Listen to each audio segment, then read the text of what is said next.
Roundup fans? We are back with another episode with the crazy and wild week of college football. Today is Wednesday, September 28th, 2022. We are here and we are excited to talk about college football, and I hope you're excited. And if you are, make sure you like, comment, share anywhere you can. You can get this anywhere except Apple. We're working on it. I know it's been a minute. We already have 3 episodes out. Why isn't it done yet? I'm working on it, all right? Working on it. But you can get it at Google and anywhere else, Spotify. So make sure you rate and comment, YouTube, like, and subscribe. Do all those things. We're going to try to get into as many games and reactions as we can within the hour. We have a couple things to talk about other than the games themselves. But let's go into this Michigan-Maryland game. A lot of fans of the Michigan Wolverines may be hitting the panic button or nervous. They weren't excited about what happened during the game. But first, let's talk about the pants. Those pants were blinding. If you watched the Michigan-Maryland game, you had a headache probably by the end of the fourth quarter, because those pants they were wearing, the bright maize, was so blinding. And it hurt my eyes. I could hardly watch the game. But for you, I did.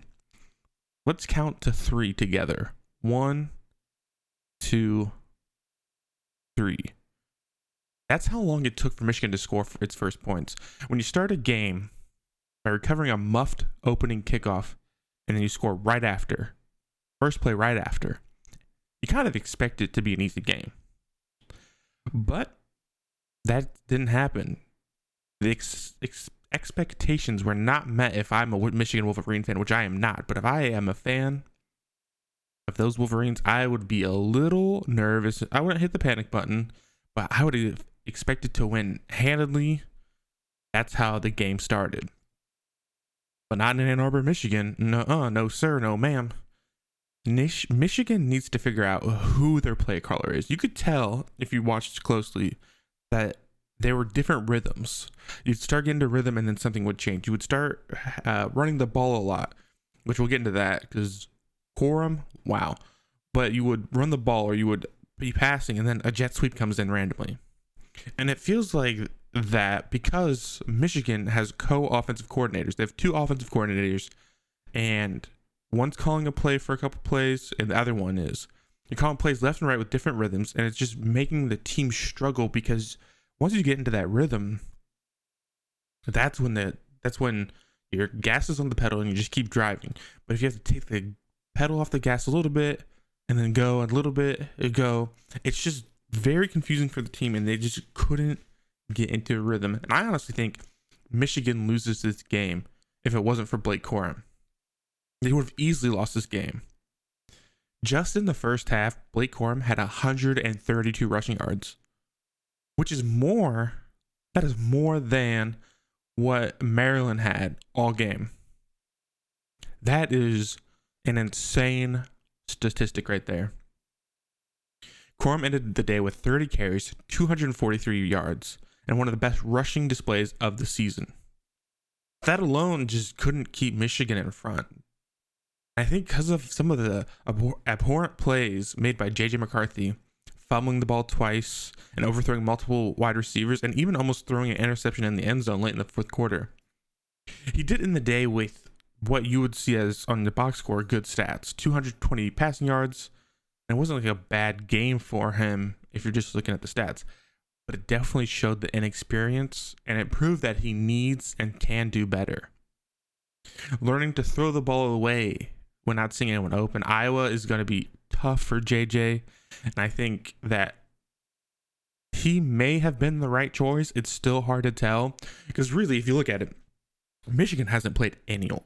The first 3 games, they didn't play a single person. This is basically their first game of the season, if we're going to be honest here. And I think that without having a true test until now, really had him inexperienced, wasn't ready for a game like this. And yeah, people maybe have been, doubting Maryland. But Maryland looked good. Maryland looked really good. And we'll get to Maryland in just a second. But if Michigan doesn't get their offense together, and if Iowa can put the hurt on them through the air like Maryland did, it's going to be interesting in Iowa City next week. Iowa is going to have to stop their run game, and we'll get into that next episode. The predictions and everything, kind of explain what Iowa has to do, but it's going to be an exciting season to watch what happens in the Big Ten, because Maryland is kind of coming up. They may not have gotten it done this weekend, but I was impressed. They had a fake jet sweep triple option kind of package. It looked amazing. They know what they have in their quarterback, and they use it wisely. And I think that's the problem with Michigan. Michigan has a new quarterback, and they have two offensive coordinators, and they just don't know what they're doing, really. And with Maryland, though, they have a great group of wideouts who are quick and physical. And then they have a seasoned veteran quarterback who can throw the ball. I feel like Tagovailoa needed to prove something, and I think he did. I think that he didn't have an amazing game, but against a good Michigan defense, I think he did really, really well. He had his mistakes. In the second quarter, there was the throw that got picked, but if it was a little higher in front of the receiver, I think he would have had him. Later in the game, after he was roughed up, he was hurt. He was definitely hurt, not like take him off the sidelines hurt, but he was definitely hurt. And then he continued to make bad plays. But I think that's when you have to bring Billy Edwards in. Billy Edwards Jr., a freshman from Burke, Virginia. And he just kind of seemed to click with the offense. So I'm pretty excited for this Maryland team going forward. I'm not saying that he'll replace Tagovailoa, but he looked good for them and what the future holds for them. But it's just those little mistakes that cost them this game. I think they easily have this. But if we look at Michigan and what they did last year, they had 3 cupcake games, 3 games where teams were real bad that they played. And they struggled against Rutgers, a team they easily should have beaten. And if we mirror that to now, it's kind of the same thing. 3 easy teams and a team that, if you're looking at what this Michigan team was last year and what they were doing, they easily should have beat Maryland. But then they have Iowa. Last year they had Wisconsin, another tough road game. They have a tough road game in Iowa. So I'm excited to see what happens with that. If they can do kind of the same thing they did last year and go undefeated until the Ohio State Michigan game and see what happens there. But this Maryland team has a lot going for it. They were in it through the whole time. And if they clean up those mistakes, they have a good chance of having a great season this year. They can continue to do what they are doing well and actually improve on, the things that weren't doing so well. Their run defense was rough. Like I said, 243 yards given up. But if they take care of that, continue to play like they did with the offense, I think they're really going to start to shine, which is very exciting. I think a lot of people will have written Maryland off because they've been a team since they joined the Big Ten that's been overlooked. Their best record was 7-6. If Maryland can continue to do what they're doing, I think they can go 9-3. Their next matchup is Michigan State, which obviously we've all seen what Michigan State's been doing or not doing, I guess. But I think they have a lot to prove, and I think they're going to do that this year. I think that they have a great quarterback that's going to lead them and show that they're not just another team in the Big Ten. They can be competitive. They are currently in the East, and obviously they're not going to win the East. They could be in the 4th best team in the East, which isn't typical for them. Last year, they were 5th. The year before that, they were 4th behind a bad Michigan team. But that was COVID year, so that doesn't really count. And then they were almost last the year before that in 2019. That record, 3-9 overall. Boy, that's rough. But this year, I think they can do really good. I think they have a solid schedule. Like I said, they go to Michigan. They play Michigan State. Purdue, that's going to be a tough game, but I think they can win that. Indiana, who's pretty good this year. Northwestern, Wisconsin, the Penn State and Ohio State games, those are going to be the harder games than Rutgers. So if they can just lose 2 games, they have a really great season on their hands, and that'd probably be Penn State and Maryland. So we'll see what happens with them, but I'm pretty excited for this Maryland team. I think that they're going to do really well in the future, and I think that they have a lot going for them. And as again, we'll go back to Michigan real quick. They need to get it together, and they got to get it together quick. They got a hard Iowa team that they're going to be coming up against. Indiana, not bad. And then they got Penn State. Yeah, Penn State coming up right after Indiana. And honestly, if they beat Iowa, they could overlook Indiana, lose to Indiana, and then go into a Penn State game. And then, then after that, Penn State, they don't really have anyone. Michigan State, Rutgers, Nebraska, Illinois. And then they got Ohio State. So they have a chance. They have a good chance of going undefeated. But this Iowa and this Michigan, Iowa and Penn State games, those two within a couple weeks of each other, that's going to be tough. I think it's going to be a good test for J.J. McCarthy. Do they go back to Cade? I don't know. I think that if they struggle in this Iowa game and they struggle in the Indiana game, I'd go back to Cade for Penn State. A guy who led you to beat Ohio State, a great season. They led you to the playoffs. It's hard to drop someone like that and start a new guy, but they tested him out. I don't know. We'll see, and I'm excited for this Big Ten season. Speaking of the Big Ten, we got a couple in the top 25. Let's check out the top 25. Usually I'll do this at the end because it's something that is very, you can argue about it. It's very objective, but let's look at it. At 25, you got Kansas State, who recently beat Oklahoma, big game. I think that Kansas State obviously should have been rated already, but they already have 1 loss, so I could see that. Pitt, Florida State, Wake Forest. Wake Forest only dropped 1, which I was a little surprised about. Yeah, they almost beat and should have beat Clemson. We'll get into that. But dropping 1 was a little shocker. Having Florida State finally in the top 25 is good. I think they should be higher, though. Same with Minnesota. Minnesota should absolutely be higher. BYU coming back in. Oklahoma dropping 12 spots, though. That's huge. Same with Arkansas at 20, dropping 10 spots. Then we got A&M rising 6 spots. Again, I don't know if I would have them come up 6 spots, but I think that depending on it, right now, I can't tell, and I don't think anyone can tell if they're a top 15, top 10 team.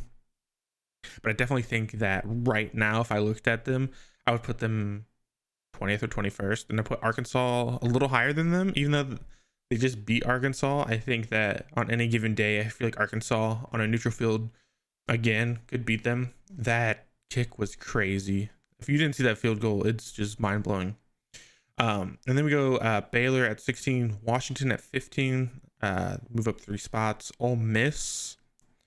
We'll get into a little talk about Ole Miss here in a second. Oregon at 13, Utah at 12, Penn State at 11. I think Penn State's definitely a top 10 team. I believe Penn State could be around 7 or 8. North Carolina State at 10, Oklahoma State at 9. And you got Tennessee, Kentucky, USC, Clemson, and Michigan. And if you're actually looking at the AP poll, it's kind of funny. I don't know if they did it on purpose. I don't think they did. But if you look at it, it goes 1 Georgia, 2 Alabama, 3 Ohio State, an advertisement, and then the rest. And what's funny about that, I feel like that's exactly how it feels. Those 3 are at the top: Georgia, Alabama, Ohio State. And then there's a big gap. And then you have Michigan, Clemson, USC, Kentucky, Tennessee, all of them to round out the top 10.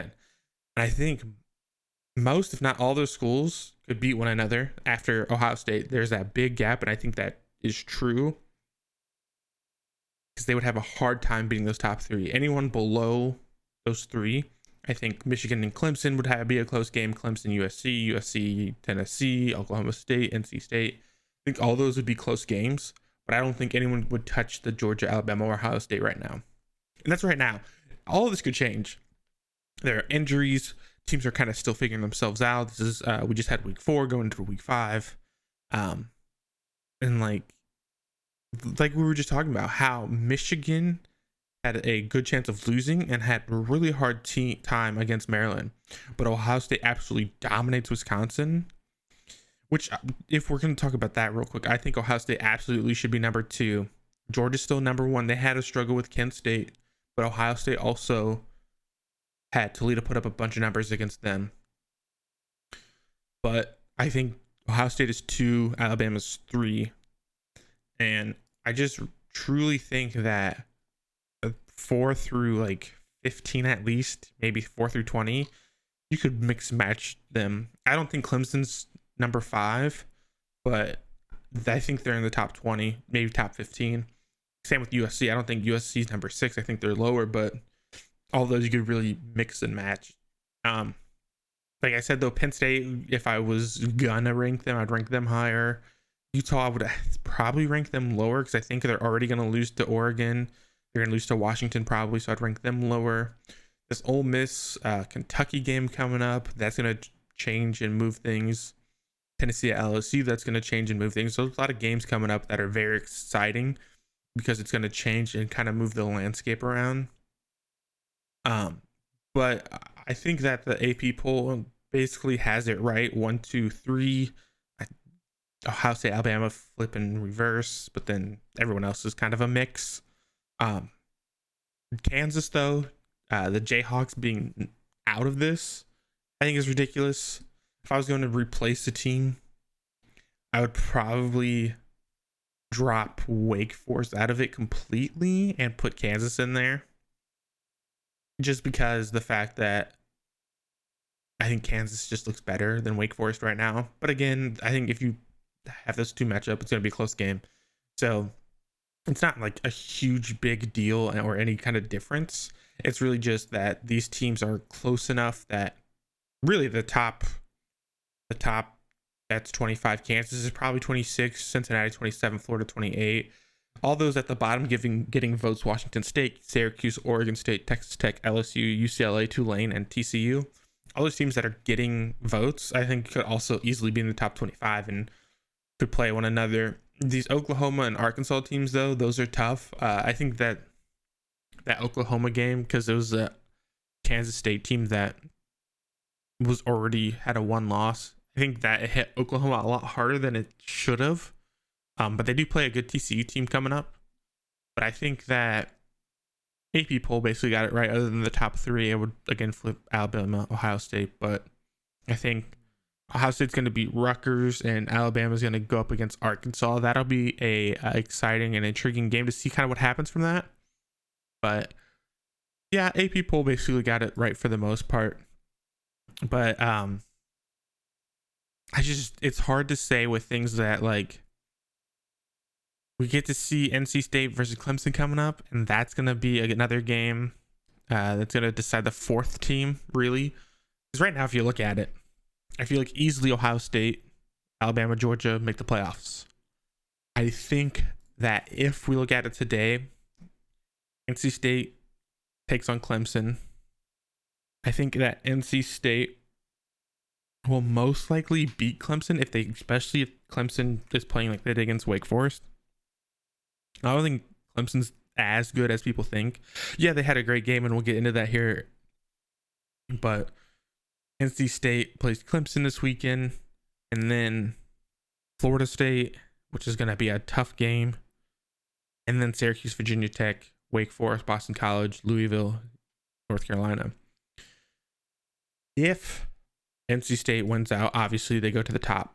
They go to the college football playoffs.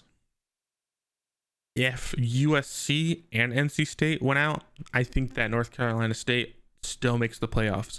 I don't think USC has as tough of a schedule. I don't think USC is as good of a team as it seems.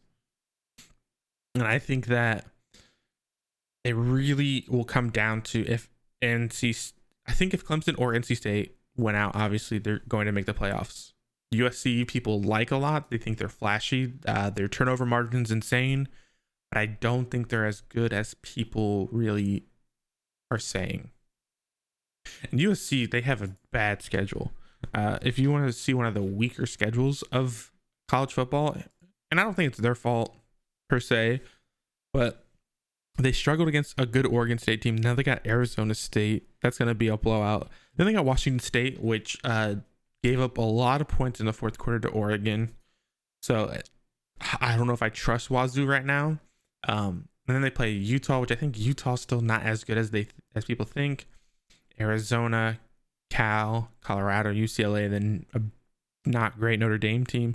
And then they'll probably play Washington in the playoffs. And if they beat Washington, and if Washington is still looking as good as they are, potentially they can make it. But I still don't think that it's as hard as that NC State schedule.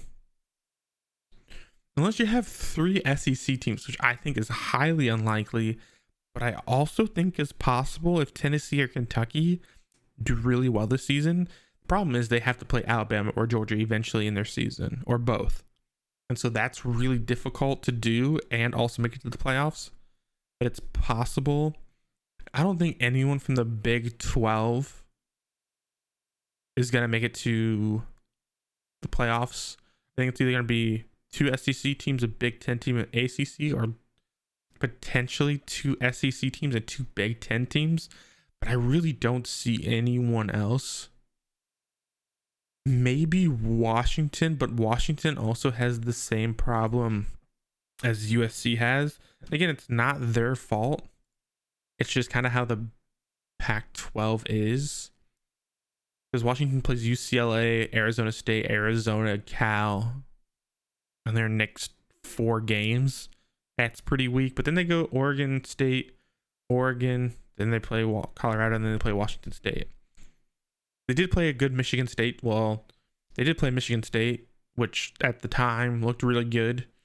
So I think that they may have a slightly better schedule than USC. But again, I don't see a Pac-12 team really making it, or Big 12. I think it's going to be either 2 SEC, 2 Big 10, 2 SEC, Big 10, and ACC. We'll see, though. We'll have to see what plays out. Anything can happen.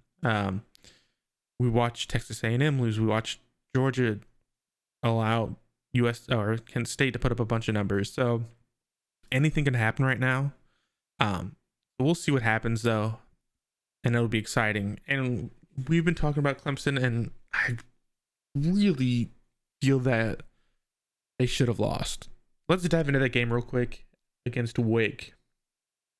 And I really want to focus on the terrible decisions that led to Wake losing that game, which I think they easily could have won.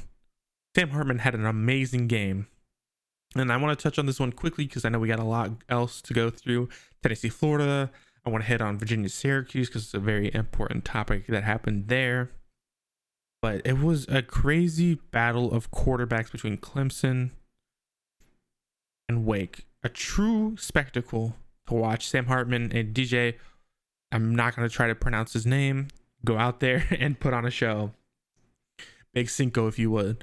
Hartman went 20 for 29, 337 yards, and I'm pretty sure he tied his record of 6 touchdowns in a single game. DJ went 26 for 41 for Clemson, 371 yards and 5 touchdowns. They both had an amazing game. And I think part of the reason Clemson held on and won was Will Shipley. He had a solid day of 104 yards on the ground and 1 touchdown. And it was a close game back and forth. If you watched it, it was a fun game. At first, though, you're like, oh no, Clemson is gonna roll Wake Forest. They scored 2 touchdowns early. But then Wake got it back and handled business for a while. And then they came out right after the first half. They came back in the third quarter and scored 21 points. And they were looking good. They were looking like they could win this game after that third quarter. But what happens is, fourth quarter, 8 minutes left, you get down to the Clemson 11-yard line. It's 4th and 4 on the 11. And they settle for a field goal. And, I've never been a coach. I've never been in that situation where I have to make those hard decisions. But I feel like there's 8 minutes left. You have all your timeouts. You have to go for that. You have to try to get that touchdown, because that forces Clemson to go for the touchdown or kick a field goal and then try for an onside kick. I feel like you have to force Clemson into a situation of bending and hopefully not breaking, but I think that Clemson would have broken there and not have scored that touchdown, because you kick the field goal, you make the field goal, and then you have Clemson come down, make another field goal, and then you still have a solid like 4 minutes left. They only took like 4 minutes to get that field goal, Clemson did, and you have like 4 minutes left, and you can't go down and score another field goal or touchdown. That's hard, but I think they didn't manage the clock properly. It's just a weird, and you still had all your timeouts, but they just couldn't get that score, and it was just a really weird series of calls and plays by Wake Forest. So you go to overtime, which you shouldn't have been in anyways, but that's near here nor there. Both teams score in the first overtime. In the second overtime, Clemson gets the ball first. They strike first. They go for two. They don't get it. So Wake has the chance. They can score, go for two, make it win. And I think that Wake Forest could have gone on and competed really well in the ACC and maybe have won. But instead, you have a 3rd and 10. Hartman scrambles for only 4 yards. But, it's better than 4th and 10. You have 4 and 6. And instead of just trying to get the first down, instead of just continuing the drive and trying to get this touchdown, for some reason, they call a play for the end zone. It's 4th down. You don't have another shot at this. You don't have another chance at this. They miss it, drop the ball, and all you need was 6 yards for the first down, but they can't do it. Sam Hartman throws into double coverage. They pick it off, and Clemson gets their 14th straight win over Wake. It's a great game for Clemson because it really tests your team out. It really showed you what you need to work on, what works well. DJ came to play. You're excited for that. You wanted him to finally step up and do this, and he did. And it's a huge learning experience, and I think it's going to help them against this NC State team who's really good. But for Wake, it was a great choke, but it was a choke, and I think you're down on yourself, and I don't know what they're going to do. Wake goes on to play a good Florida State team at Florida State, and we'll see if they can bounce back, but that's so disheartening. I was shocked when I saw this. It was disheartening for me because I worked with some of the coaches at Wake Forest previously, and it's just hard to see that happen when I think they have an easy road to a victory. I don't know if I saw something different than you. What if you were a coach, which all hypothetical, what would you have done? Let me know in the comments. Tweet at me at Redshirt Roundup. I just really want to know what your thoughts are, because I thought that this was just terrible play calling, terrible clock management. It really came down to that. And I think that if Wake Forest would have done certain things differently, they could have won easily. Just let me know your thoughts. And just let me get into another game, though, about coaching blunders. I'm going to take a sip of water real quick, though. Hold tight.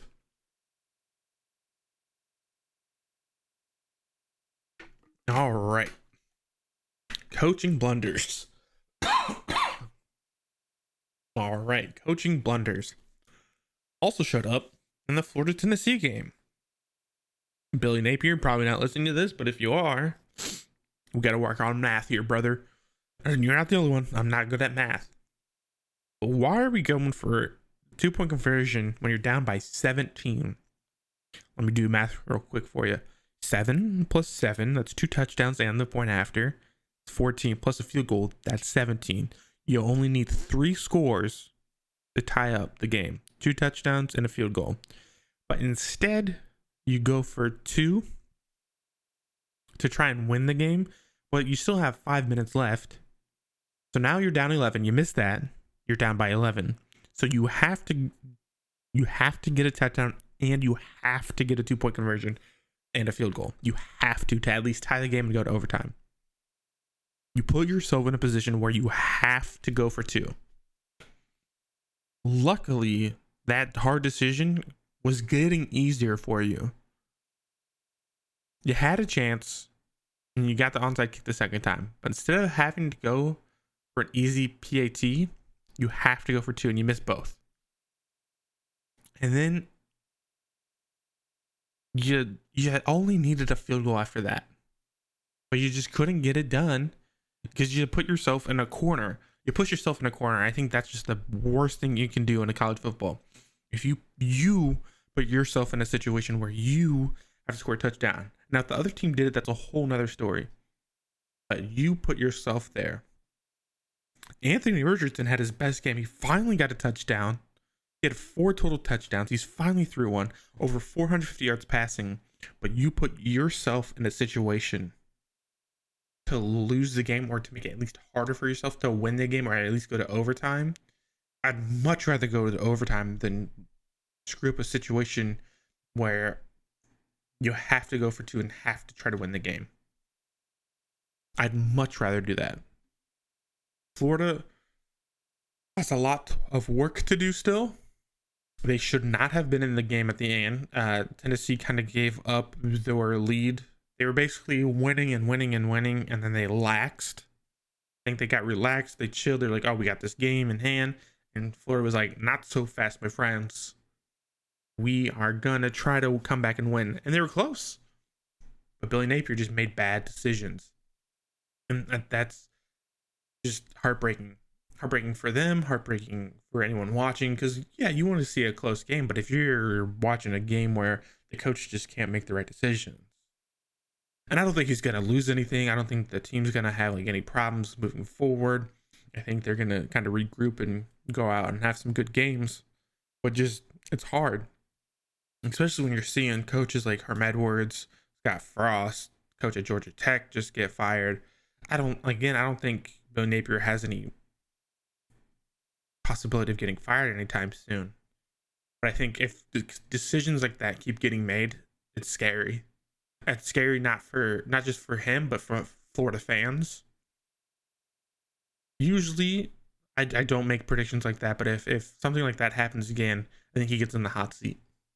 I would if I was a fan, a booster, anyone inside the Florida team, and a decision like that gets made again, I would question a whole lot. But right now, I'm not worried. Don't hit the panic button. I think it was just a in-game decision. It's a big, loud crowd. It's a big game on the line. You haven't lost to Tennessee since 2016. Just a lot was going on. I think it's kind of just a mental lapse, but I'd be careful. If that happens again, I'd be scared. Tennessee, if we're going to talk about Tennessee real quick, Tennessee is looking mighty fine. They had an amazing game from Hendon Hooker, and I love what I'm seeing from Coach. The only thing is I don't know if their schedule will allow them to get into the playoffs. And we talked about teams who could potentially be in the playoffs with 3 SEC teams. They go to LSU. That's going to be a tough game. Actually, it's early. I think they made this an early game just because of the storm. Early Tennessee game, LSU game, thankfully. It was a late Tennessee game, LSU game. That's rough at LSU. Tiger Stadium is rocking late at night. But they go to LSU. I hope they focus on LSU because right after that, they got Alabama. Luckily, they have a bye week before LSU. But if they lose focus and focus too much on Alabama before that, on October 8th against LSU, that is going to be tough. I think that LSU game is going to be harder than this Florida game, honestly. I think LSU is definitely a better team than Florida. I think they haven't shown it too much yet, LSU has, but I think they have it in them. Then Alabama, luckily you get Tennessee, Martin. Then you have Kentucky, which is looking really good. Georgia, Missouri, South Carolina, Vanderbilt. I think Tennessee has a lot harder schedule than Kentucky does. So I don't think Tennessee is going to be able to make it to the playoffs. Kentucky has a good chance. They play Ole Miss, but right now I think they have a really good chance of making it. But if I'm a Tennessee fan, I'm really excited about our future. Coach Hoople and his team, they got a fast air raid offense that'll burn you if you'll let them. And it was burning Florida. They just lost focus, and I think they just nearly gave that game away. So they just got to keep focus on LSU. here in 2 weeks, and I think they have a great future ahead of them. They may be third best in the SEC, but I think their schedule is going to make them look like they're fourth best behind Kentucky. But I think they really are third best. It's just a tough schedule that they have. But we'll see how the season plays out. Keep an eye out on this team. I'm very excited for this Tennessee football team. I was singing Rocky Top Tennessee all day after that game. It can really get stuck in your head. That checkerboard print was really, really cool to see. The orange, white, orange. I think Auburn's trying to do the similar thing with striping. I don't know if it's going to look as cool with striping the stadium. I don't think it's going to be as cool as a visual effect, but I do like the traditions and stuff like that, so that'll be exciting to see if you're going to watch that Auburn game. All right. Let's take a deep breath, everyone. We're going to get into a different subject. We're going to talk about a different team, but I want everyone to take a deep breath. Breathe in. Breathe out. Get a drink of water, something stronger. We got a big discussion going here. Let me get a drink of water, and we'll talk about something that I think needs to be talked about, but I think people have very different views.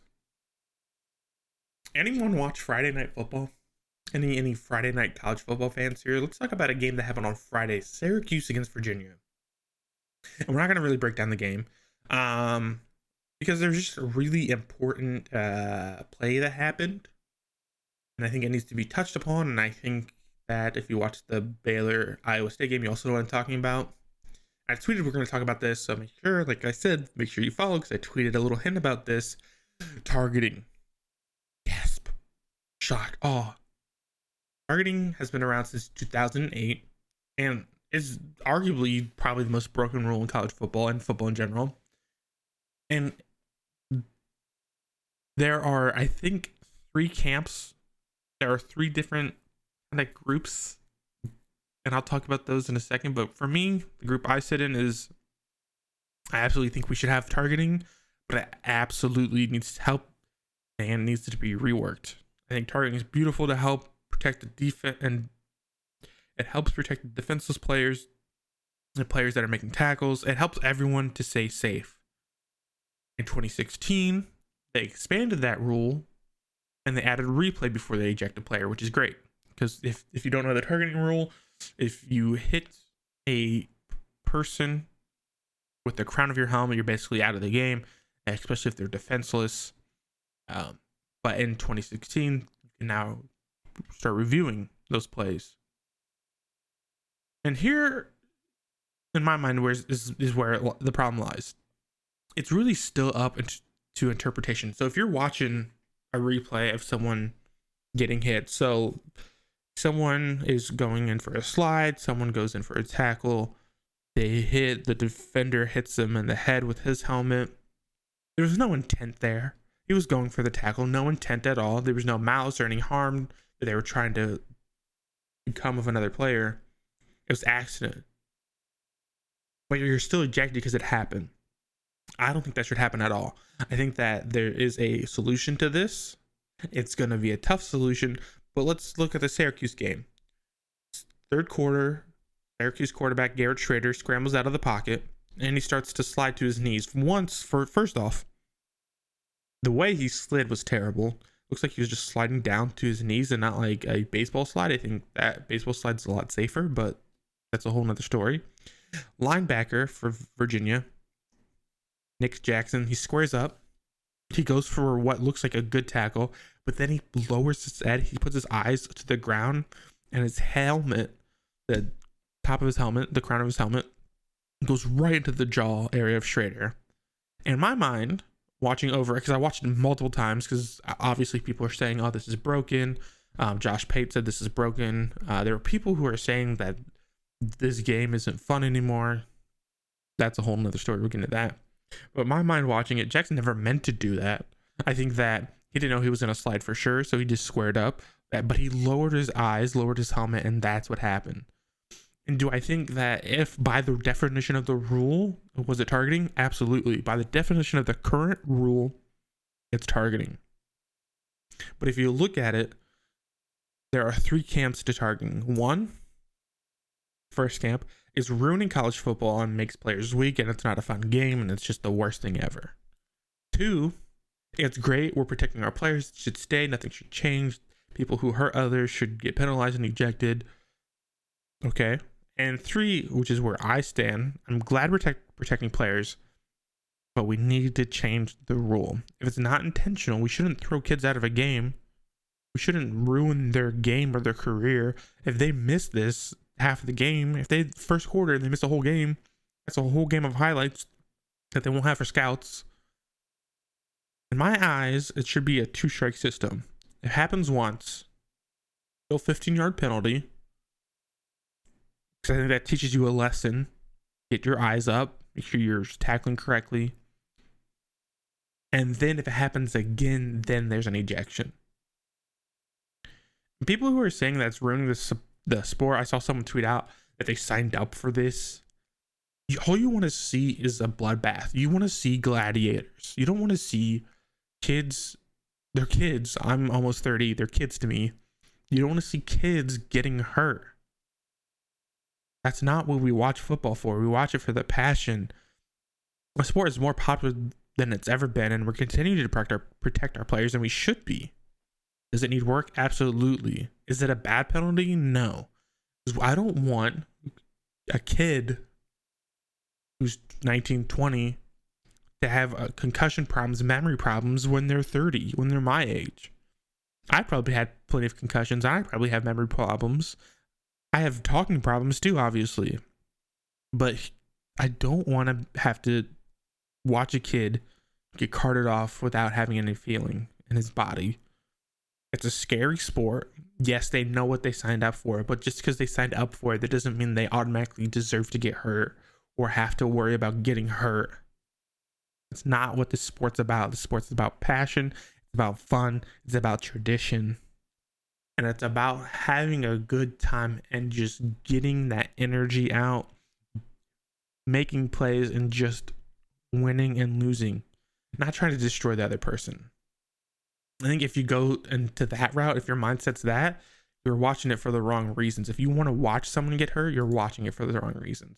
You think that they're too weak because they are complaining about a targeting call, you're watching it for the wrong reasons, personally.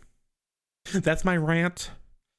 Again, tell me what you think. Email me, let me know. I just think that it's a good penalty. It needs work. It can be redone. All right, I think that's the games we're going to cover, but we do have a special moment because we got our first email about college football. Thank you to Jeff. Jeff emailed me on Thursday, September 22nd. Finally getting to it here. He says, "Hello, Zachary. First-time listener, first-time emailer. Thank you. Love the first episode, and some of these takes were spicy. It's one spicy meatball. Michigan better than Ohio State? ? Laughable. Anything that old Jim Harbaugh gets his weird shirtless body on is going to eventually fall by the wayside. Ohio State's defense is vastly improved over the last 3 years. The hiring of Jim Knowles gives me hope. Outside of the broken coverage plays in the first 3 games, the defense has largely been stout. The defense has been largely stout. Quarterbacks are cornerbacks are hot garbage, but we'll get there. This will be a top 10 defense by the end of the year." There's another paragraph. Let me touch on that real quick. Michigan beat Ohio State last year. At the time, basing it off of who came over from last year and the hype around JJ McCarthy, I thought, and Ohio State not looking great against Kent State, my mind was that from what I've seen, Michigan looked better and sounds better on paper than Ohio State. What Ohio State has done to Wisconsin, Notre Dame, Kent State, and other schools obviously changes my mind. I think Wisconsin was the biggest test so far. Yeah, you can say Notre Dame, but obviously we see where Notre Dame's at. I don't disagree with you that hiring Jim Knowles is huge for the team. There were broken coverages, but I think that they kind of got that back together against this Wisconsin team. I think they're going to continue to get better. And I do agree that they'll probably be a top 10 defense. I agree with you wholeheartedly. I think that Ohio State is now better than Michigan. You have got my whole respect on that. I think Ohio State will make the playoffs, will be the number one in the Big Ten, and will probably be second team overall in college football. Now, second paragraph. With the expansion of playoffs, you said you're going to see different players at the top. While it's true there'll be more teams in the playoffs, I don't think see a change in the normal top 5 or 6 programs. Or so Alabama, Ohio State, Georgia are pretty much guaranteed to never miss another playoff. We'll pause there. I think that end part is true. Alabama, Ohio State, Georgia are pretty much guaranteed to never miss another playoffs. I agree. But we're seeing teams who we normally don't see kind of rise up, and I think that's going to continue to happen. We've seen Duke, Kansas, Kentucky, Syracuse, even Indiana looked good. Maryland looked really good. We have teams already moving and kind of evolving, changing. Oregon State, Washington State, even though they lost, I think they all still look good. Move to the top. NC State. I think NC State kind of came out of nowhere in the last 5 years and rose up. And I think more teams are going to do that. Purdue's kind of looking pretty good. I think teams are going to do that. And I think that I don't think Alabama and Georgia are going to get overtaken. I think there's a big chance, though, that within the next 2 to 3 years that a team like Tennessee, Kentucky, even Texas A&M, if they can hopefully get their stuff together, that they'll overtake one of the teams, Georgia or Alabama, but I still think all 3 would probably go in. And his sentence goes on here, depending on how Dabo handles losing Brent Venables, Clemson could stick around at the top.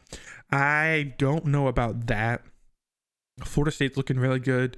Wake Forest, surprisingly, is looking really good. Again, NC State is going to be at the top. I think those 3 teams will probably fight it out, and I don't know if Clemson will always make it. I think they'll always be close, but I don't know if they'll always make it if NC State and Wake and Florida State can kind of keep into that. And then he also says and then some combination of Oregon, USC. I think you'll still largely see schools in the Final Four with the occasional Cinderella, but I don't think it's happened nearly as often as it does in basketball. I think that's true. Oregon, USC, I think Oregon, I don't know what they're going to do in the next few years. They don't look great now. I don't think they're going to continue to look great. USC looks good now. They have the potential behind Lincoln Riley to look great. But I think that they just look good right now. They go to the Big Ten, though, and I think that that's going to be a big test. We'll see what Lincoln Riley does once they make it to the Big Ten. I think that it's going to be a very different play style and very different way that they're going to recruit once they get to the Big Ten. That one's hard to say.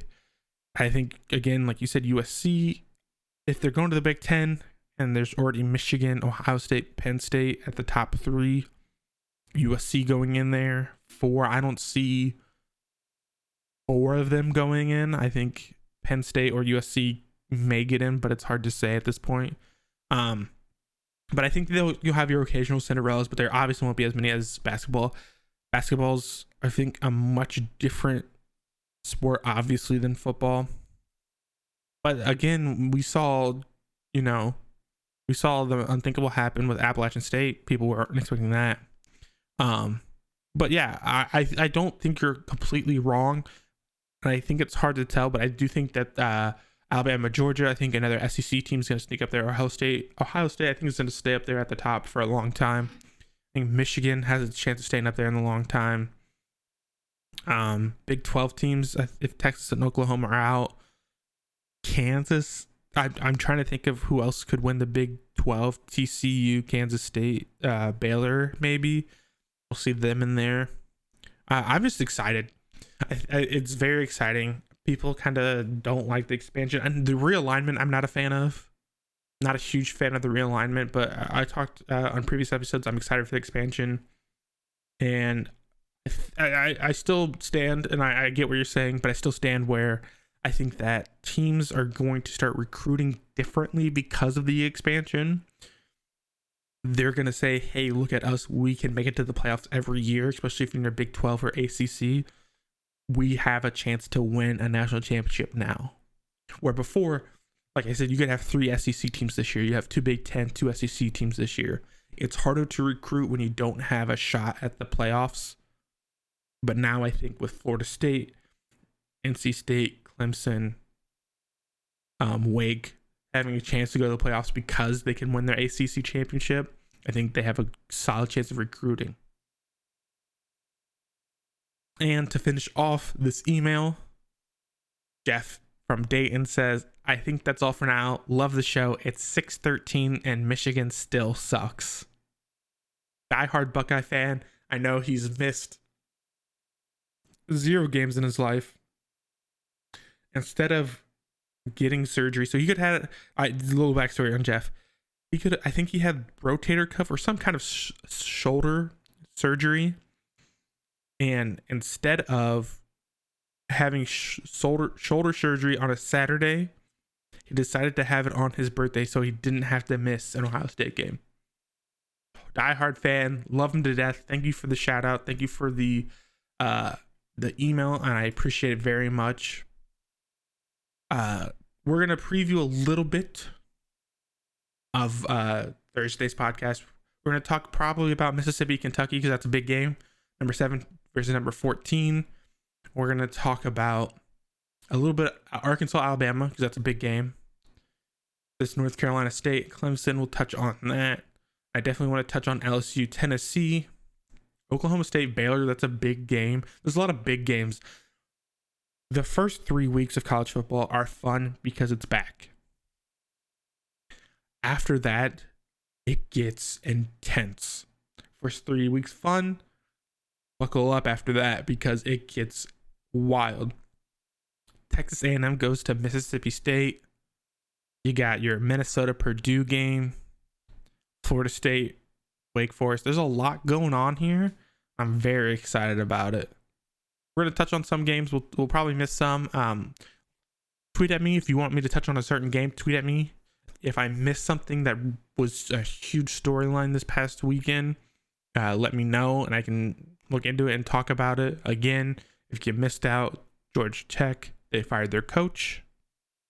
Not surprising. I don't really touch on it because Georgia Tech's not a great team, and nothing really happened like with Herm Edwards where they were kind of giving away secrets of the team and stuff like that, so that's why I didn't really touch on it, but go check that out. There's a lot of big names being thrown around. Urban Meyer, people are saying Coach Primetime, Deion Sanders, which would be wild. Go check that out. Go check out if you want the Texas Tech game. That was very exciting. You want to see a mud hole stomping Ohio State versus Wisconsin. CJ Stroud looked amazing without his main wide receivers. Hopefully they'll be back. I don't know if they need to be back for this Rutgers game. They could honestly take another week off most likely before they even get into another good game. If I was them, if I was Ohio State, I would make sure that they're healthy, and I probably wouldn't play them. I probably would not have them come back this week. I would wait against Michigan State because Michigan State could be bouncing back. They're a wounded animal right now, and I think that Michigan State hopefully bounces back. You'll love to see them. Iowa, that's going to be a fun game. There's a lot of fun games for Ohio State, but I would make sure that my wide receivers are healthy because you really don't need them against Rutgers, if I'm going to be completely honest. But thank you for joining me on this episode. I appreciate each and every single one of you. If you like this episode, let me know why. If you didn't, let me know why. I would love feedback. I've gotten feedback from a couple people. Jeff was one of them. My friend Craig was one of them.